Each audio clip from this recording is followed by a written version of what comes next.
Ok. Bueno, desde comienzo de año, desde el primer día del año, estamos estudiando una serie sobre la carta a los Efesios. Sobre la carta a los Efesios. Y la semana pasada, ¿se acuerdan lo que vimos la semana pasada? ¿Sí? ¿Me dan un like? ¿Se acuerdan? ¿Sí? Más o menos, no hubo muchos likes. Bueno, Claudio nos dio una ayudita. Nos construyó un puente donde pudimos terminar el capítulo 1 y tener una introducción a lo que será el capítulo 2 de la carta a los Efesios. El pasaje que vamos a ver hoy día está inmerso en un contexto inmediato que habla acerca de cómo Cristo transforma nuestras vidas. Y está también en un contexto mucho más amplio que empieza ya a introducirnos acerca de la iglesia. ¿Qué es la iglesia? ¿Qué significa ser iglesia? Esas son cosas que vamos a ir viendo mucho más adelante. Y hoy día vamos a revisar el versículo 1 al versículo 7 del capítulo 2, para que ya lo puedan buscar ahí en sus Biblias. Y mientras yo preparaba el sermón de hoy, se me vino una historia a mi cabeza que es recurrente, que ya no sé si es historia o es trauma, pero se me vino una vez más y obviamente quiero compartirlas con ustedes a modo de ilustración. Resulta que hace muchos años atrás, bastantes años atrás, en un lugar en particular y en un contexto en particular, fui designado democráticamente por otros seres humanos a matar un ratón. No sé cómo llegaron a la conclusión que yo estaba capacitado para esa labor, pero finalmente tuve que hacerlo. De hecho, acabo de ver que dos de esas personas que confabularon contra mí están acá, o por lo menos una. Resulta que asumí ese rol, tomé mis implementos de fumigación, una escoba, y me dirijo al lugar, a la pieza donde estaba este animalito. Empiezo a inspeccionar y me doy cuenta que en ese cuarto, en esa pieza, hay una puerta. Abro la puerta y hay un patio. Yo digo, entonces, ¿para qué vamos a usar la violencia si quizás podemos terminar esta diferencia de habitación con términos pacíficos? Así que ideé un plan y dije que lo que voy a hacer, voy a mover al ratón de donde está escondido, le voy a tapar todas las entradas para que no se vuelva a esconder, la puerta va a estar abierta y va a correr libre por las praderas. Ese fue mi plan inicial. Resulta que ejecuto mi plan. Entonces, remuevo el lugar donde estaba, mi compadre sale corriendo, le tapo todos los lugares y yo veo que va en dirección a la puerta y yo dije, listo, que ya nada más que hacer, termina. Yo todo lo vi en cámara lenta, por si acaso. Y cuando veo que va hacia la puerta, hay una especie de cajón oscuro que tenía un hoyito de este porte, chiquitito. Y veo que se desvía y trata de meterse ahí. Y como era más o menos grande, no entra. Y insistía permanentemente en tratar de entrar a este lugar oscuro y yo no podía entender la lógica de tener una puerta y una salida con un día precioso al campo versus tratar de esconderse en ese hoyo. Bueno, lamentablemente mi plan no funcionó. Tuvimos que tener una lucha cuerpo a cuerpo, la cual perdí, por supuesto. Pero tiempo después supe que este tipo de animales por su naturaleza, se sienten seguros en la oscuridad, en las tinieblas, en lo oscuro. Incluso, aunque sea una falsa sensación de seguridad. No hace mucho tiempo estaba estudiando el capítulo 1 del Evangelio de Juan y se me vino esta historia y empecé a analizar algunas cosas con respecto a lo que me había ocurrido hace mucho tiempo atrás. Y el capítulo 1 de Juan nos dice que el mundo está en tinieblas, que el mundo está en oscuridad, que el mundo está ciego. ¿Saben por qué? Porque está apartado de Dios. Y lo más triste es que el ser humano, debido a su naturaleza caída, deambula en las tinieblas y está en oscuridad. Si bien no es el texto que vamos a estudiar hoy día, sí me gustaría leer algunos pasajes del capítulo 1 del Evangelio de Juan, desde el versículo 9 al 13. Les doy ahí un tiempo para que lo puedan buscar también.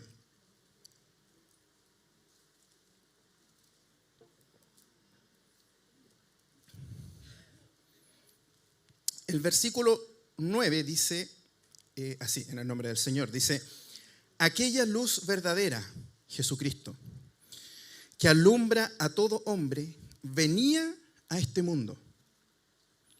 En el mundo estaba, y el mundo por él fue hecho, pero el mundo no le conoció. A lo suyo vino, y los suyos no le recibieron. Mas a todos los que le recibieron, a todos los que creen en su nombre, les dio potestad de ser hechos hijos de Dios, los cuales no son engendrados de sangre, ni de voluntad de carne, ni de voluntad de varón, sino de Dios. El mundo actual, el sistema actual en el que estamos, está en oscuridad, porque está alejado de Dios. Tiene su propia moral. El mundo actual hoy define lo bueno y lo malo, y no escucha a Dios, y no escucha el consejo de Dios de lo que está bien y lo que está mal. Nosotros podemos ver cómo el sistema actual y el mundo actual define su propio diseño de familia, por ejemplo, y no toma el diseño que Dios ha creado desde el origen. Le da su propio valor a la vida y define cuándo comienza y cuándo termina.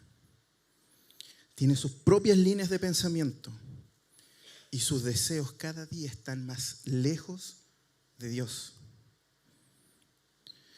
Y el texto que vamos a empezar a leer nos recuerda eso. Pero ¿sabe qué también nos recuerda? Que si usted lo ve como algo lejano, nos dice que nosotros estuvimos en esas tinieblas. Y fuimos parte también de esas tinieblas y de esa oscuridad. Y esta realidad nos empieza a mostrar el apóstol Pablo en estos primeros 3 versículos. El sermón de hoy día lleva por título Cristo nos da vida. Y le puse ahí hasta signos de exclamación, así que en su mente léalo ahí como Cristo nos da vida. ¿Y usted sabe por qué Cristo nos da vida? ¿Cómo estábamos antes? Muertos. El primer punto es que Cristo nos da vida porque estábamos muertos.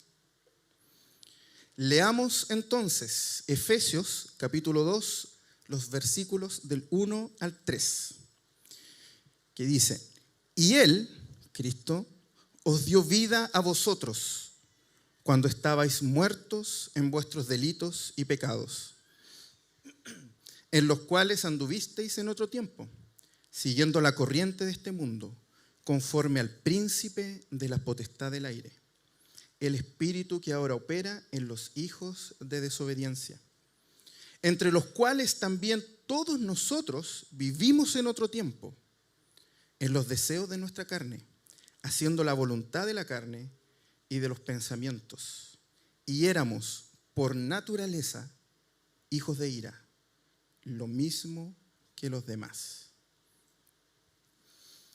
En estos 3 primeros versículos, Pablo nos presenta un panorama bastante desalentador. Es bastante oscuro. Quizás incluso podríamos decir sin esperanza. Pero en la versión de la Reina Valera, en algunas versiones de la Biblia a veces no sale, a mí me gusta mucho esta parte porque sale, nos recuerda al principio que si bien en estos primeros 3 versículos el panorama es desalentador, nos dice que Cristo nos dio vida. Y parte con ese recuerdo antes de que sigamos leyendo el resto del texto. Y una de las primeras cosas que nosotros debemos poder entender es poder esclarecer el significado de la palabra muerto. Porque dice que estábamos muertos. ¿Qué significará que estemos muertos? Les pregunto, ¿será una muerte biológica? No es una muerte física, es una muerte espiritual. Y cuando Dios en su palabra dice que nosotros estábamos muertos, es porque estábamos separados de Él. Esa es la definición de una muerte espiritual. Alguien que está muerto espiritualmente es porque está separado de Dios, alejado de Dios. Y nos dice que como nosotros estábamos muertos espiritualmente y que posteriormente Cristo nos lleva a vida, hay 3 actores en esta obra que influencian y en los cuales nosotros estamos influenciados y también sometidos a ellos. Y el apóstol Pablo nos va a empezar a evidenciar cuáles son estos 3. Y el primero que nos muestra es el mundo, el sistema actual, como gran enemigo y parte del hábitat de alguien que está muerto espiritualmente. El segundo es Satanás. Y el tercero, nuestra carne. Y en el verso 2 del capítulo 2, dice que nosotros seguíamos la corriente de este mundo. Seguíamos la corriente de este mundo. ¿Qué significa la corriente de este mundo? La corriente de este mundo o de este sistema son los valores, son los patrones de conducta y en definitiva es una sociedad sin Dios y sin su palabra. Esa es la corriente de este mundo. Y se nos dice que nosotros antes andábamos siguiendo los valores, los patrones, las líneas de pensamiento y éramos parte de una sociedad sin Dios, donde se manifiesta en lo que nosotros hablamos, en lo que nosotros pensamos y en lo que nosotros decimos. Una frase importante que nos puede ayudar a identificar la corriente de este mundo, que es un enemigo de todo creyente, es la siguiente frase. No sé si es que la han escuchado quizás en alguna oportunidad. ¿Sabes qué? La Biblia está obsoleta. La Biblia está obsoleta. ¿Sabes qué? La Biblia debería adaptarse a nuestros tiempos. Esa frase lo que busca es poner los principios de estos tiempos en la palabra de Dios y no sacar los principios de Dios para estos tiempos. La corriente de este mundo. Quizás para nuestras vidas hay una pregunta importante que podríamos hacernos también, pensando en las costumbres, en las palabras, en los discursos. Quizás hay prácticas en nuestra vida que aún arrastramos de esa corriente, que aún conservamos y que tenemos aún cuando estamos siguiendo a Cristo y estamos congregándonos y estamos sirviendo al Señor. Habrán prácticas, conductas que aún no hemos dejado atrás y que dan evidencia de quiénes éramos antes. A veces tenemos, por ejemplo, la mentira normalizada. Es parte de nuestro trabajo.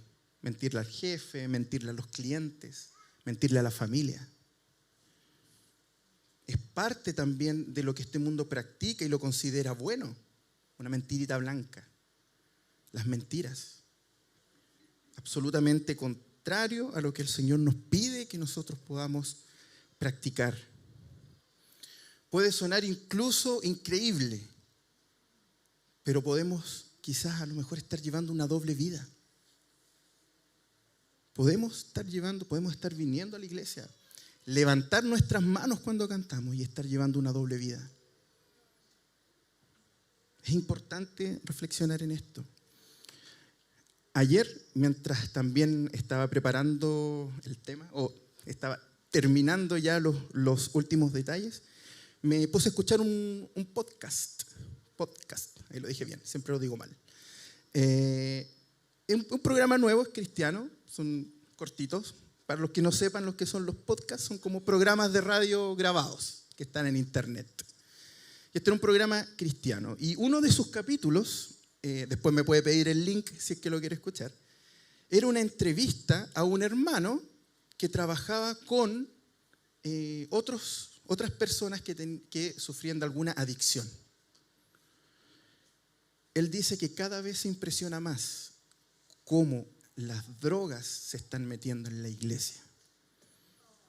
Y el número de personas adictas aumenta.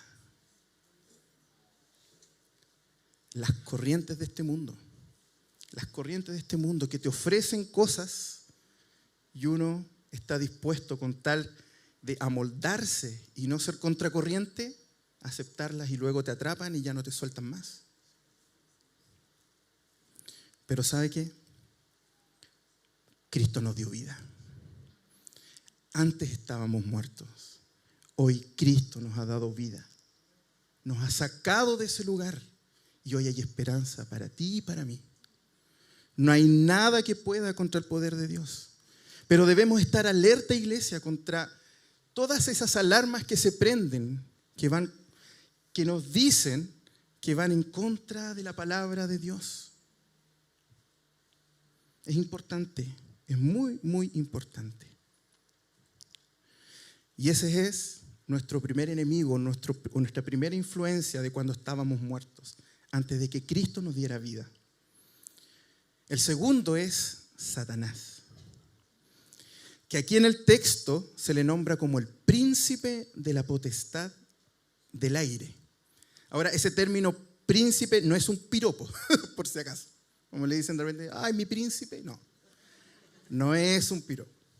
Es una forma de decir o de ejemplificarnos que Satanás tiene un liderazgo. Él es líder de aquellos ángeles que fueron expulsados del cielo por Dios debido a su pecado. Él opera también en este sistema. Él opera en este mundo. Y la iglesia cada vez predica menos. La iglesia a nivel general, no estoy hablando solo de nuestra congregación, sino a nivel universal. Cada vez se predica menos del infierno y del diablo. Nosotros creemos que hay un mundo espiritual. Y Satanás opera también, y se le dice que él es el líder, que es el príncipe de la potestad del aire, que tiene dominio e influencia. La Biblia relata en varios pasajes cómo opera y qué hace. Por ejemplo, nos dice que él busca engañar. O sea, que te muestra algo de una forma que se puede ver atractivo, pero en realidad es otra. Él busca engañar. Él busca tentarnos. Él busca ponernos la tentación para que nosotros pequemos contra Dios. Él busca mentir. Él es un mentiroso. Te dice cosas que no son reales. Él busca matar. Él no quiere hacernos daño o dejarnos llorando. Él busca asesinar. Eso es lo que él quiere hacer. Y busca destruir y dividir. Eso relata la Biblia. Hay varios pasajes, pero voy a compartir uno con ustedes que está en el Evangelio de Juan, capítulo 10, versículo 10. Evangelio de Juan, capítulo 10, verso 10, que dice, el ladrón, por Satanás, no viene sino para hurtar y para matar y para destruir. Ahí hay un pequeño resumen. Pero ¿saben qué? A mí me gusta cómo continúa este pasaje. Yo, Cristo, he venido para que tengan vida. Estábamos muertos y estamos bajo su dominio. Pero sin embargo, si Él tiene poder, Cristo es todopoderoso. Todopoderoso. Y su iglesia no teme, porque Cristo es su cabeza. Cristo cuida a su iglesia. He venido para que tengan vida y para que la tengan en abundancia. Y si nosotros pensamos en esto y pensamos en cómo opera Satanás, yo creo que hay algo que deberíamos reflexionar también. ¿Cómo están nuestros pensamientos? ¿Qué pasa por nuestra cabeza? Quizás me estoy convenciendo de cosas que no son reales, que son una mentira. Porque lo que busca Satanás también es desacreditar a Dios y que le creamos a Él. Porque si la Biblia dice, ¿sabes qué? Yo te amo. A veces en nuestras mentes, Dios no te ama. Mentira del diablo. Mentira. Dios te ama. La Biblia nos dice que Él ha dado a su Hijo para que tengamos vida eterna. Mentira. No es tan así. No oigamos esos pensamientos en el sentido de no tomarlos en cuenta y combatámoslos con la palabra del Señor y con su ayuda. Debemos estar atentos a nuestros pensamientos. Debemos ir a Dios y recordar que ya no somos parte de su dominio, que Cristo nos pasó de una muerte, de un lugar donde estábamos separados de Dios y ahora tenemos otro Señor y estamos en vida. El mundo, Satanás. Y tenemos un tercer enemigo. ¿Cuál es? La carne. Y no me estoy refiriendo a un asado. La carne. ¿Qué es la carne? Lo decimos harto, ¿no es cierto? Pero son todos esos deseos y apetitos que nuestra naturaleza humana caída quiere ejecutar sin control alguno. Lejos del consejo de Dios y lejos del deseo de Dios. Quizás podríamos preguntarnos cómo estamos con el dominio propio. ¿Cómo estamos con el dominio propio? Entro en una discusión y no mido pero ninguna de mis palabras. Ninguna. Y mientras más pueda herir al otro, mejor todavía. Sin control, sin misericordia, nada. La carne que busca salir. Los deseos sexuales. El sexo es un regalo de Dios para su creación. Es un regalo que el Señor le ha hecho a sus hijos, pero con condiciones y en un contexto en particular. En el matrimonio entre un hombre y una mujer. Y en el matrimonio, en la seguridad del matrimonio. Pero este mundo, con la influencia de Satanás, busca que nuestros deseos pecaminosos tengan chip libre y podamos darle rienda suelta, sin tomar en cuenta el consejo de Dios. Pero nosotros hemos sido pasados de muerte a vida. Hoy el Espíritu Santo nos da el fruto del Espíritu. Tenemos herramientas entregadas por Dios para poder dar la pelea. Dios nos ha capacitado y nos ha entregado herramientas para que nosotros podamos lidiar con este mundo, a pesar de las circunstancias y a pesar del contexto en el que estemos.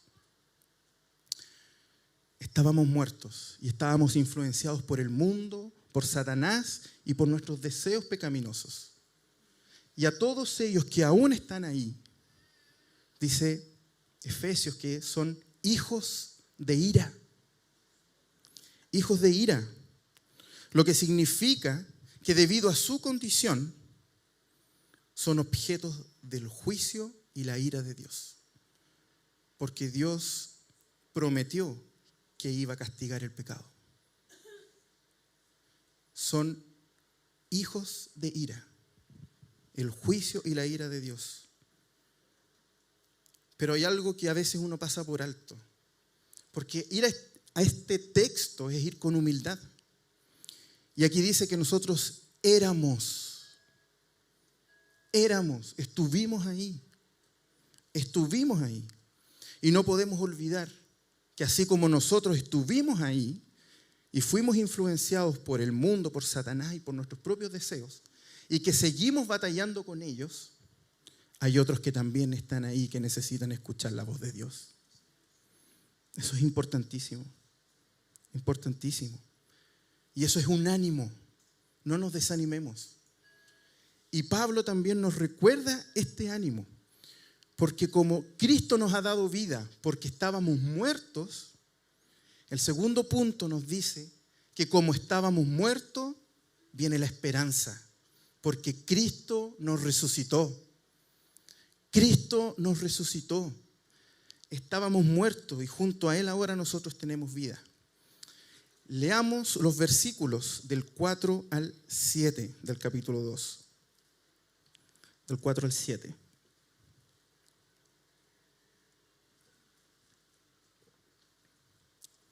¿Cómo parte el verso 4? Pero Dios.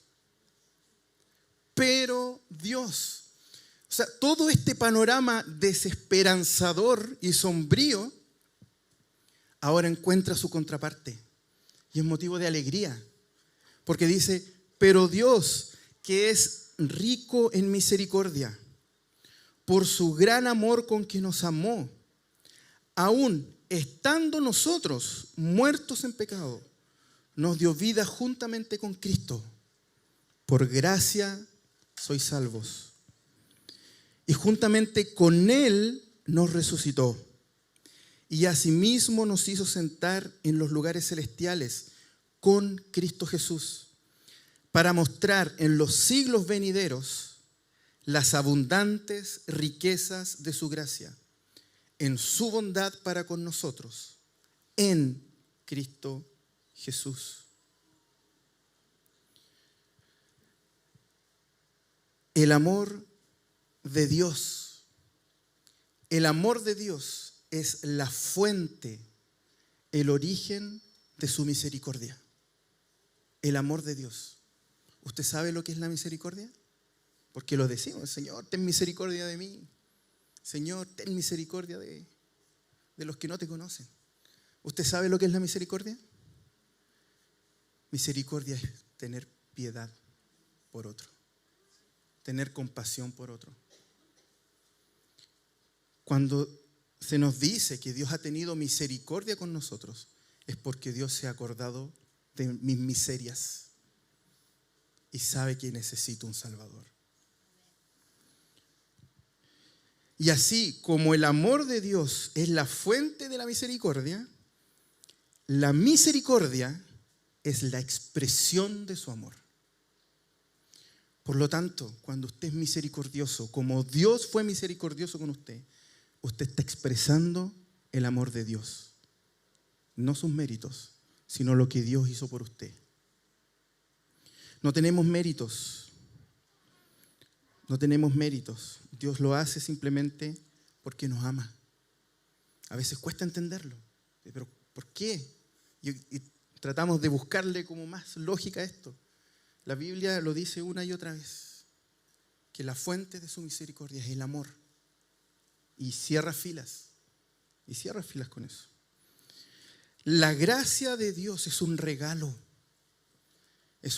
que no merecíamos.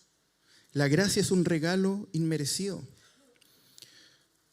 Si quizás recuerdan, y si no, si tienen sus Biblias por ahí, quizás lo pueden buscar, porque no está en las pantallas. En el capítulo 1 de Efesios, versículo 10, dijimos que ese era uno de los versículos clave de esta carta. Porque ese verso dice que Cristo reunió todas las cosas. ¿Se ha preguntado qué significa que Cristo reunió todas las cosas? Como que la juntó, ¿no es cierto? Así como que, sí, hay algo de eso también. Pero también significa que Cristo reconcilió todas las cosas. Nos reconcilió con el Padre. Nos reconcilió entre nosotros. Y pronto, muy pronto, nos va a reconciliar también con su creación. Cristo reconcilia todas las cosas. Tiene ese poder restaurador. A través del sacrificio de Cristo hemos sido reconciliados con Dios. Entonces, para todo aquel que ponga su confianza en Jesús, hay esperanza y hay vida eterna. Si usted ve que este mundo se cae a pedazos o que cada vez es más difícil poder lidiar con él, cuando Cristo restaure todas las cosas, estaremos en un mundo donde ya no habrá más maldad. No habrá más pecado, ni habrá más dolor. La resurrección de Jesús es vital para nosotros. Sin resurrección no hay fe. Así de simple. Y Pablo lo dice en sus cartas también. Porque cuando el Padre resucitó a Jesús, fuimos resucitados con Él también.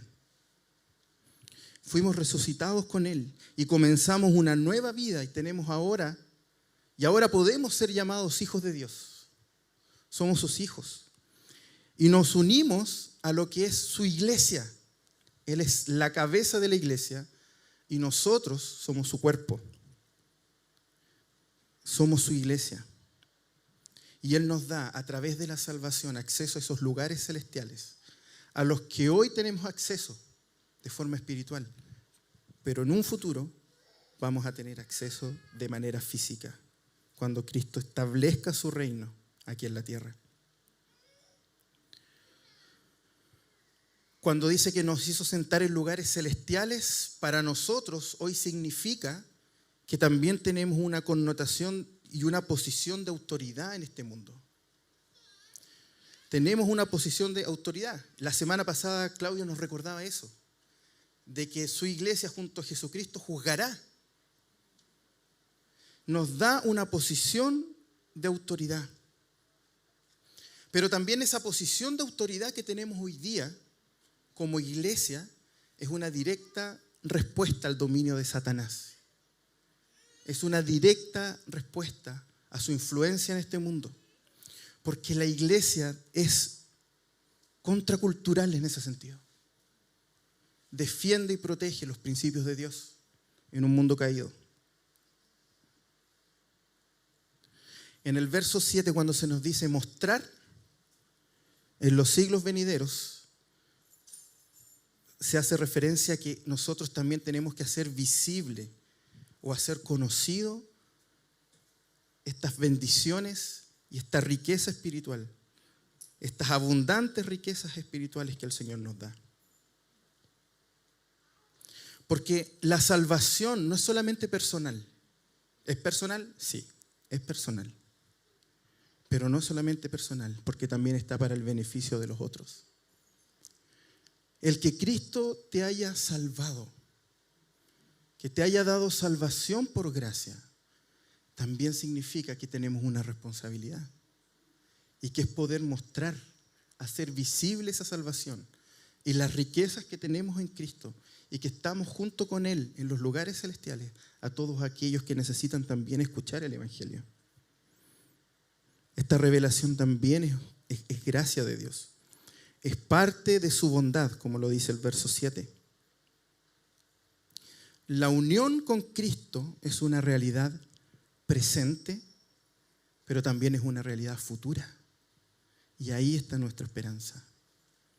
Entonces, nosotros vemos que Pablo nos recuerda desde un principio que nosotros estábamos en una condición que se identifica como que estábamos muertos, separados de Dios, y que en esa condición nosotros estábamos influenciados por las corrientes de este mundo, que no buscan el consejo de Dios ni su palabra, nada. Estábamos influenciados por Satanás, que viene a matar, a destruir, a dividir, y que también estábamos dejándonos dominar por los deseos de nuestra carne. Pero también hay luz y hay esperanza, porque Dios nos ha traído misericordia y nos ha hecho salvos y nos trajo de muerte a vida, de estar separados de Dios, a como lo repite la carta a los Efesios una y otra vez, a estar en Cristo, en Él, en aquel, a estar apegados a Él. Quizás hay muchos términos y muchas cosas que te pueden llamar la atención si has escuchado por primera vez el Evangelio. O si a lo mejor es primera vez que le pones atención, que puede ser también. Y en la Biblia hay una pregunta que le hacen a Jesús cada vez que le habla a un inconverso. Hay una pregunta clave. ¿Sabrán cuál es? Cuando Jesús llega a alguien que necesita de salvación y lo confronta y se evidencia su fe, hay una pregunta que sale automática y que dice: ¿qué tengo que hacer para ser salvo? Y a lo mejor esa pregunta puede estar rondeando en tu mente hoy día. Y quizás hay cosas que te intrigan y te gustaría averiguar más de qué se trata de esto. Si esa pregunta está en tu corazón, está en tu mente, te invito a que te acerques a un amigo cristiano y que te pueda dar algunas directrices de lo que significa esta salvación. Y la invitación es que te puedas convertir en un discípulo de Jesús, que te conviertas en un discípulo de Él. Y para que puedas vivir junto a Cristo lo que significa pasar de muerte a vida eterna. Por otro lado, a lo mejor eres cristiano, pero últimamente quizás no has estado viviendo conforme al Evangelio, ni al deseo que Dios tiene para nosotros en su palabra. Quizás te has mimetizado incluso con las corrientes de este mundo. Has escuchado la voz de Satanás, las mentiras que te dice. Y muchos de esos pensamientos mentirosos pueden estar incluso rodeando tu cabeza en este minuto. Pero hoy hay perdón ilimitado para ti. Hoy hay perdón ilimitado. No hay nada que hayas hecho en esta tierra que el Señor no pueda perdonar ni restaurar. Y la invitación es: vuelve a Cristo. Vuelve a Cristo. Hay perdón para ti. Vuelve a Cristo. Para que sigas viviendo lo que significa pasar de muerte a vida. Y por último, quizás para algunos de nosotros también, que este último tiempo hemos estado a lo mejor comprometidos con el Evangelio. No olvidar que las riquezas de la gracia, que esa salvación no solamente son individuales, sino que también son para ser compartidas. Porque hay personas en este mundo que Dios ha escogido y que necesitan escuchar la palabra de Dios para que se evidencie su fe. Que no saben respuesta, no saben quiénes son, a dónde van, ni para qué están aquí. 3 preguntas clave que la Biblia responde con toda claridad y certeza. Hoy también tenemos esta responsabilidad, la gran responsabilidad de dar testimonio. Podríamos incluso preguntarnos cuándo fue la última vez que compartí el Evangelio con alguien, que tuve una conversación profunda con alguien acerca de Dios. A lo mejor es tiempo también de tomar las cartas en el asunto y predicar el Evangelio, porque Pablo nos recuerda que nosotros también anduvimos en otro tiempo en esa oscuridad que ese ratoncito se quería meter por una falsa sensación de seguridad. En ese mundo oscuro necesitan la luz de Cristo y necesitan pasar de muerte a vida eterna. Oremos. Señor, te damos gracias por este tiempo que tú nos has dado. Señor, te damos gracias por recordarnos tu obra maravillosa en nuestros corazones. por recordarnos, Señor, que estábamos muertos. Estábamos espiritualmente muertos. Estábamos separados de ti. Pero tú, Jesús, nos has dado vida. Tú nos has dado vida abundante, vida eterna. Mucho tiempo quizás estuvimos influenciados por las corrientes de este mundo, por las mentiras del diablo, Señor, por nuestros propios deseos desenfrenados. Pero Dios, en ti encontramos misericordia. Te compadeciste de nosotros y nos diste esperanza, porque este mundo va a llegar a su fin. Pero los que nos hemos aferrado a ti, tendremos vida eterna. Oro, Señor, por aquellos que quizás escuchan el Evangelio por primera vez, o los que los van a escuchar, Señor, quizás pronto.